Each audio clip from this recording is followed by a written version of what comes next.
सी view के साहिल पर बहकर आने वाला तेल कहां से आया, कुछ पता नहीं। ईद के तीसरे रोज साहिल पर तेल की निशानदही हुई। फजाई सर्वे से मालूम हुआ कि तेल साहिल पर कई किलोमीटर तक फैला हुआ है। तकरीबन कोई 2 पैचेस में है, एक तकरीबन कोई 3 किलोमीटर लंबा है और तकरीबन कोई 300 मीटर चौड़ा है, जबकि दूसरा जो है वो 1 किलोमीटर है, तकरीबन वो भी 300 किलोमीटर के करीब चौड़ा है। तो ये बड़ी रिस्ट्रिक्टेड एरिया में क्लिफ्टन की बीच पर ये ऑयल के पोल्यूशन मौजूद है। थोड़ा बहुत इर्द गिर्द फैल सकता है, इससे ज़्यादा नहीं, और स्पेशली टूवर्ड्स ईस्ट, क्योंकि पानी में circulation pattern west to east होता है मानसून के दरमियान, तो थोड़ा ईस्ट की तरफ फैल सकता है। माहिरीन के मुताबिक तेल 2 हफ्ते से समंदर में मौजूद है, जिसके बाइस इसके जहरीले अज्जा पानी में तहलील हो चुके हैं। इसलिए इंसानों और आबी हयात के लिए बराह रास्त नुकसान का कोई खतरा नहीं।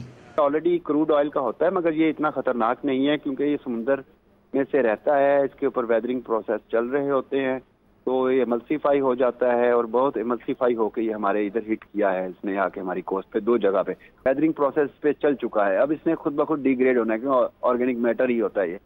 केपीटी जराये के मुताबिक तेल ना तो कराची बंदरगाह पर आने वाले किसी जहाज से लीक हुआ है, न ही समंदर किनारे मौजूद तेल के जखीरे से रिसाव का कोई सुराग मिला है।